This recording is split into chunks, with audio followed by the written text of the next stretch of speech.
Once upon a time, in a faraway land, there lived a man so exceptional that the divine hosts of heaven and hell were forced to take note. A man dangerous enough to bring Satan to his knees, but selfless enough to make God himself raise an eyebrow. How did this come to pass? Well, it all began at a very special birthday party for a very special young lady. Surprise! What is all this? It's your birthday, Kinzie. So? You've never been to a birthday party? No. Oh, like not even growing up? I went to the School of the Americas since kindergarten. We didn't really do birthday parties. But you celebrated Christmas? I don't have to explain myself to you. Oh, Kinzie, this is going to be so much fun. Zinjai made a cake. Jane Austen is here. We'll play some games. What sort of games?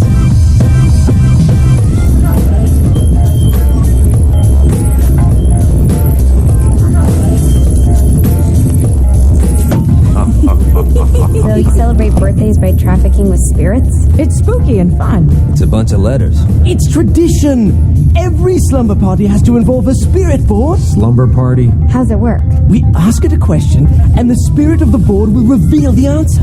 How? Yeah, someone pushes the pointy thing to wherever they want. Wait. Can we go back to you and your slumber parties? No time. All right.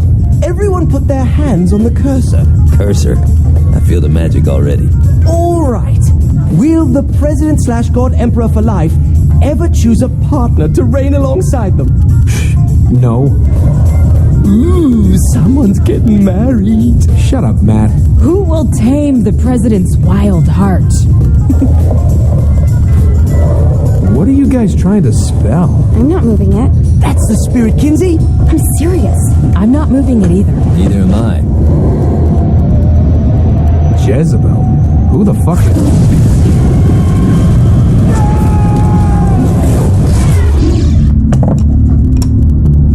Is that not normal?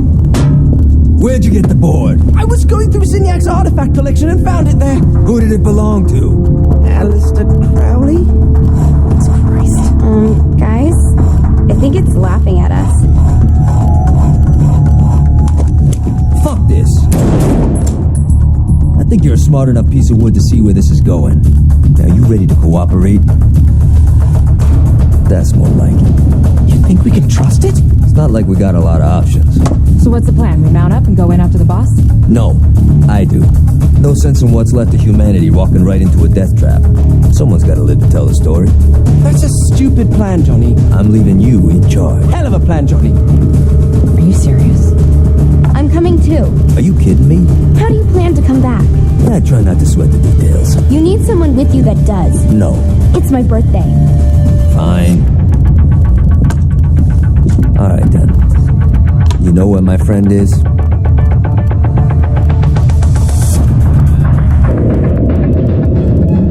True to its word, the spirit board opened up another portal and sent Johnny and Kinzie screaming into hell.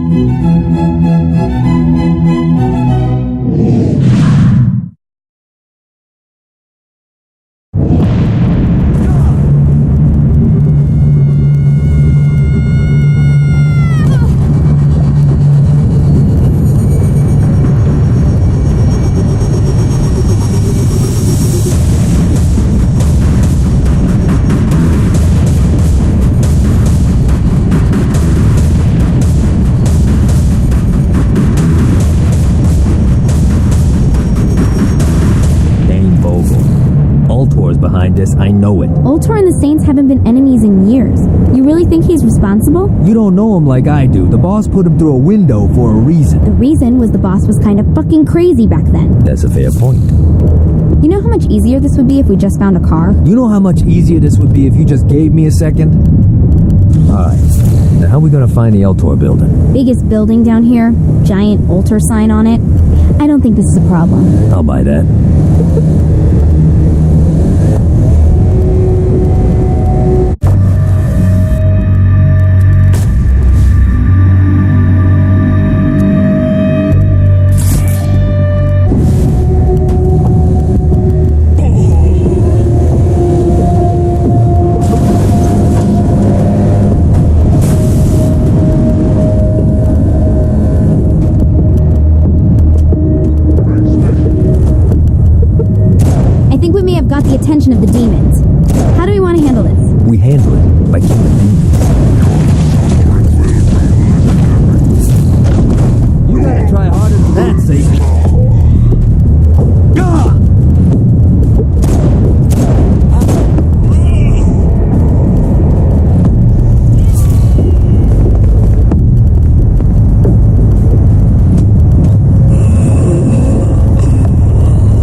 bad as I thought.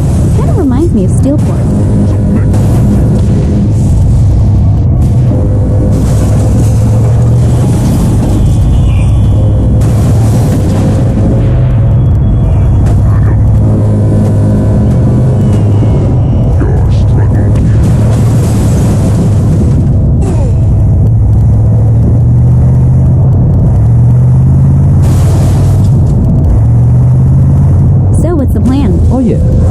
Shoot him in the face unless he gives us the boss back. What if Dane doesn't have the boss?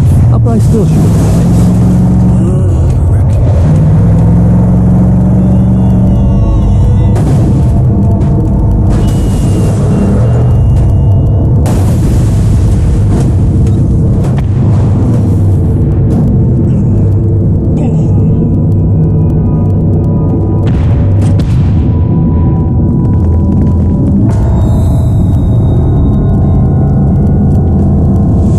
Welcome to hell. Shouldn't you have a receptionist? Such is the plight of eternal damnation. I have a feeling you didn't come here to catch up. Let's talk in my office.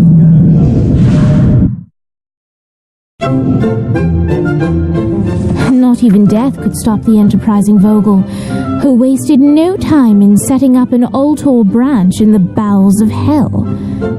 Dane was eager to fill Johnny in on the ever-shifting politics of land rights in the underworld.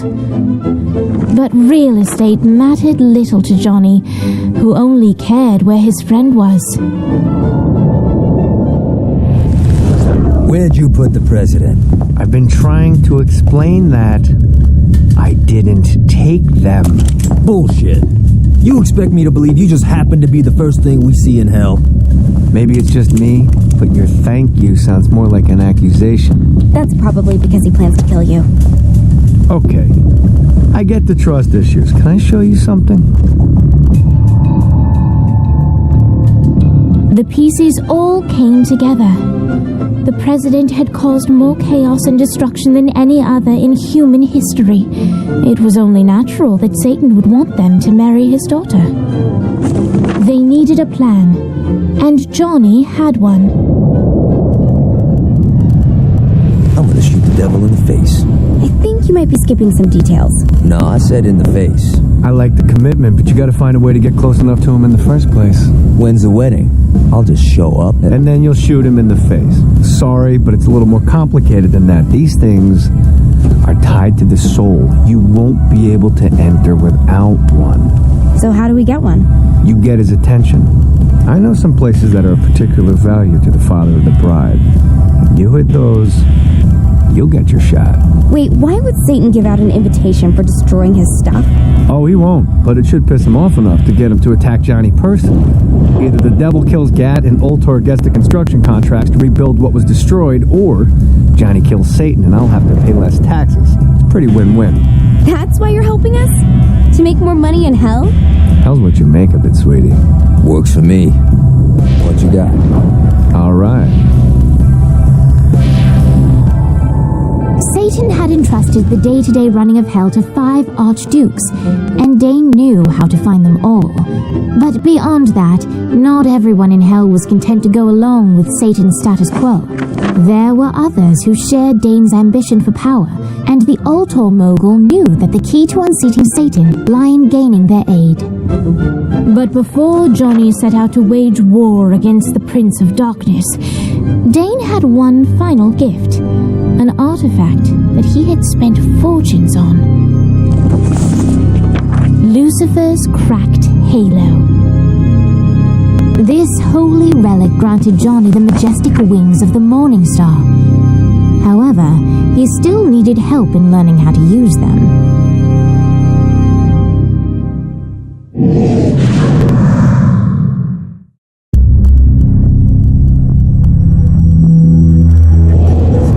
You got me on the sticks, now what? Would it kill you to show a little excitement? You're about to experience angelic flight, for Christ's sake. Dane. Someone needs a nap. Great. Now you should have just enough clusters to power up your halo.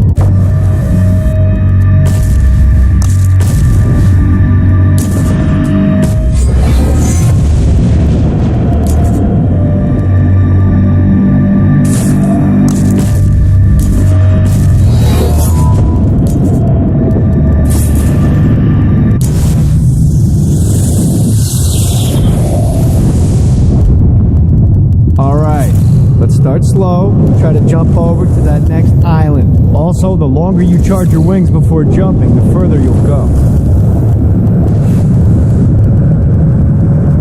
This is bad timing.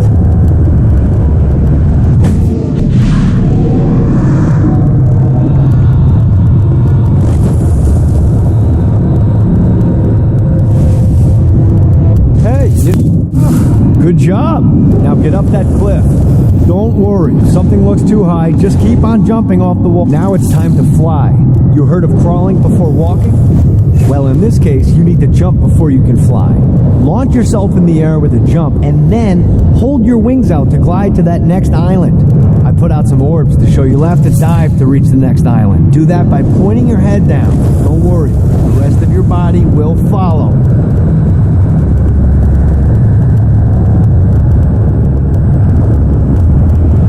Put a shiny flap orb out in front of you. Collect the orb, and your wing will flap to gain speed.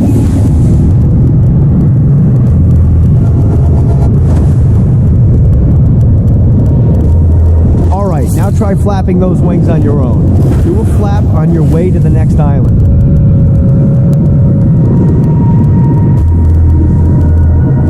Woo! The exact opposite of diving is climbing. Climbing will slow you down and eventually cause you to stall. And trust me, stalling sucks. You can flap while gliding to gain additional speed. So the faster you're going, the higher you can fly. Now try to reach the island up there. Alright, time to take the training wheels off for the final lesson. Flying takes stamina. If you run out in midair, you are going to drop like a rock. A stupid, stamina-less rock. Last island, let's get you back to the old tour building. I want to run through all the stuff you can do to hurt Satan. Sure thing. See you soon. Here's the deal. If you want some FaceTime with Satan, you need to get his attention. Now, Satan hates being challenged, so anything you do to undermine his control is good. Fraud, mayhem, shooting demons in the face, anything. You can keep track of Satan's wrath with this handy meter. Get it high enough and you'll be having drinks with Big Red in no time. I've compiled a list of shit to do, so take a look and do whatever sounds fun. Oh, one more thing. We have some potential allies down here. Trust me, you want to impress them.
Abandoned ship!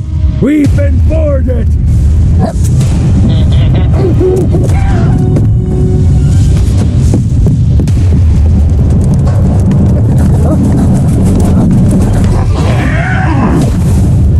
Get these damn things off my ship!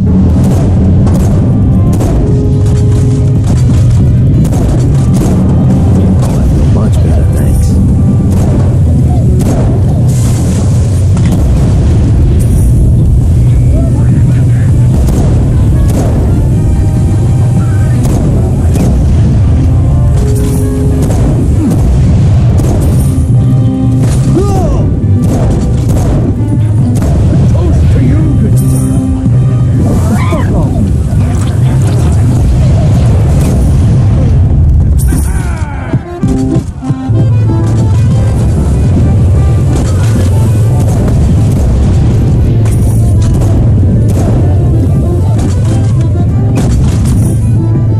I got a bit of treasure in that chest over there. The weapon you find inside may help with our little imp problem.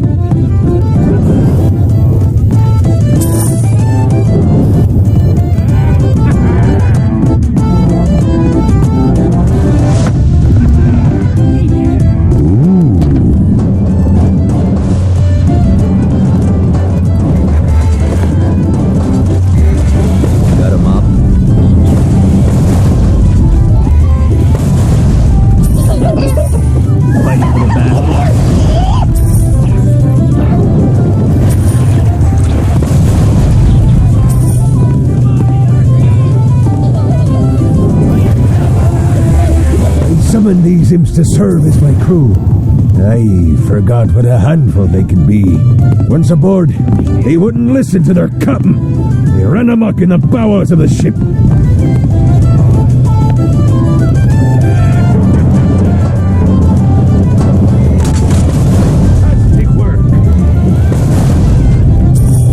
I hope there's not something ridiculous like 100 of these to find.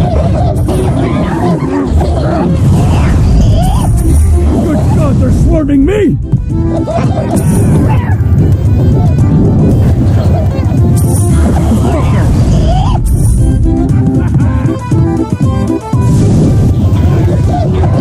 Another one of these.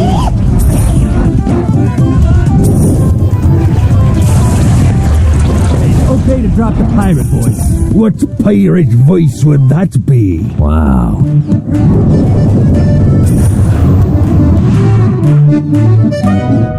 Zinyak's destruction of Earth had a profound impact on the afterlife. To heaven, it was a logistical nightmare. St. Peter's meticulous nature drove purgatory wait times to unbearable levels. Meanwhile, in hell, where souls in pain were used as currency, it created a new era of prosperity for the wickedly enterprising. This economic boom resulted in the coffers of hell to be overflowing, which in turn piqued the interest of the most notorious man that sailed the seven seas. Long had Blackbeard been a thorn in Satan's side, robbing tax collectors on a semi-regular basis. But the promise of an immeasurable fortune drove him to be even bolder. An arrangement was reached. Blackbeard would provide information on strategic targets in exchange for a share of the profit. Johnny, who was interested in murder, not money, happily agreed. Grant ye the ability to summon my crew whenever they're needed.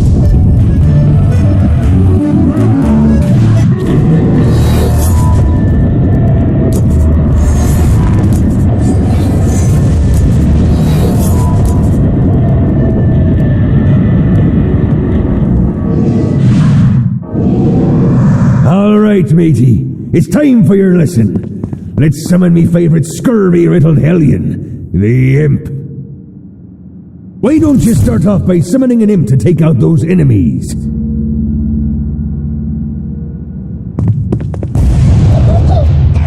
you go, matey. Now take down the other demon.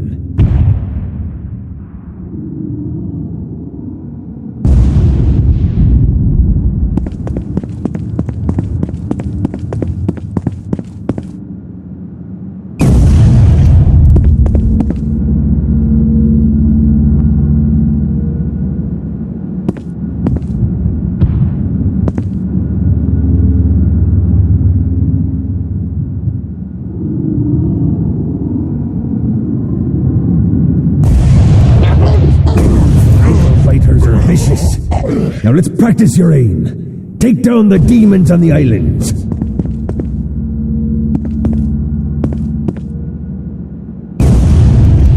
Few things are as rewarding as pressing someone into service, am I right? Now get going. There's a whole wide world waiting to be plundered.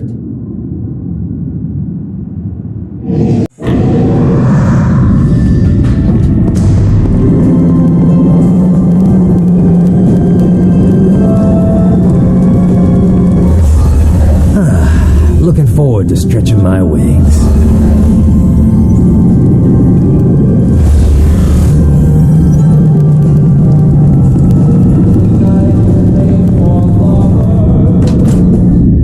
I raided a Centerpol office and found information on where the president is being kept.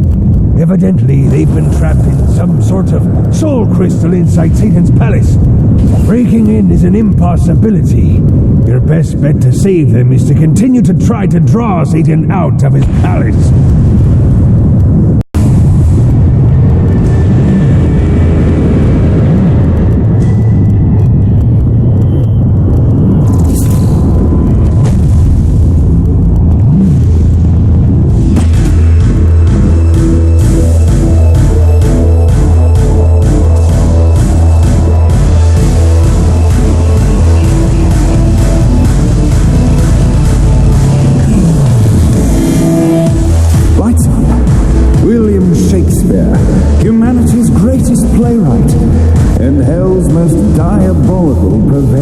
entertainment, looks on as a brave mortal on an Orphean quest enters. The bard's interest is piqued, and he looks to test his visitor's mettle.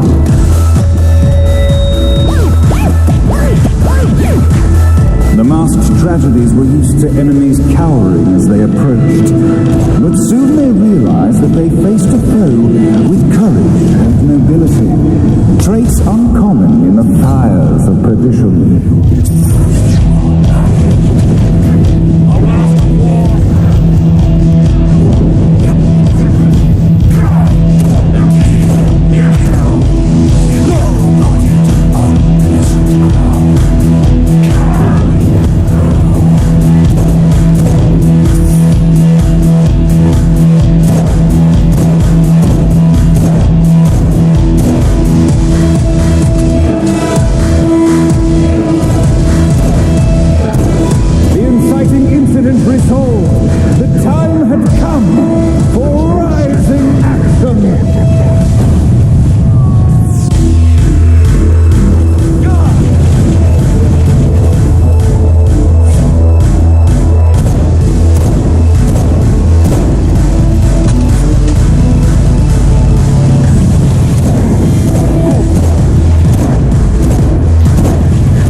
Shakespeare eagerly awaited meeting the champion that dispatched so many of his men. Undoubtedly, they were here for the bard's aid, and while happy endings were not a thing found in hell, Shakespeare always had a soft spot for comedies. In the land of the living, William Shakespeare is regarded as one of the most prolific playwrights of all time. However, to the denizens of hell, the bard is seen in a far different light. After selling his soul for fame and adoration, Shakespeare served in hell as Satan's spy master general. In doing his duty, Shakespeare would punish the souls he was investigating by forcing them to perform in grotesque passion plays for Satan's amusement. But in a Twelfth Night-esque twist, Shakespeare found himself living a double life. While he projected an image of cruelty, his heart was as soft as Jezebel's. In secret, he would tutor her on the classics and act out the works of his mortal days. When Satan found out, he cast Shakespeare out of the palace, believing that the poet would be tormented by the populace of hell, far out of Jezebel's sight. But Satan had not counted on the bard's cunning. Embracing his persona of master torturer, Shakespeare and his followers, the tragedies, took root in the entertainment district, biding their time for revenge.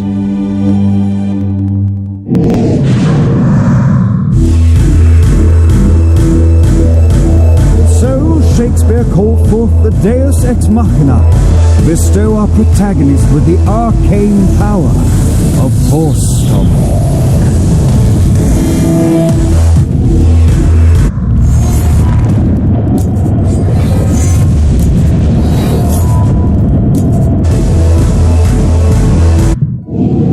Lights up. The mortal stands in the training grounds, eager to try out his new Force Stomp power on the group of demons in front of them. Feel pain for an eternity! Act 1, Scene 2, in which our protagonist kills. Act 2, in which our protagonist is greeted by foul imps.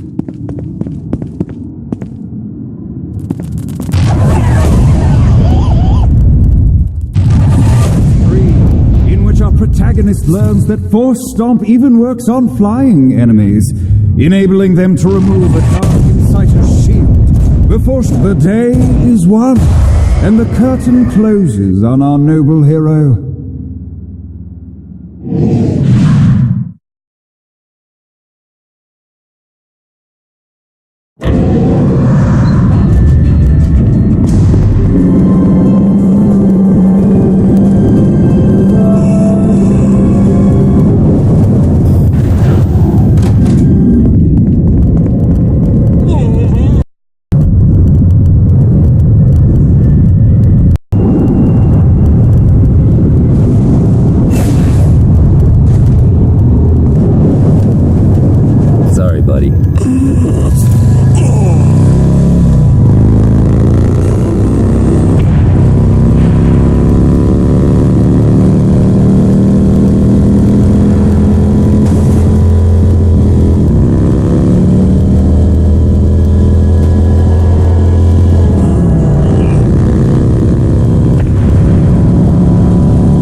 Oh yeah, the wipers on the bus go swish, swish, swish.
This infernal music!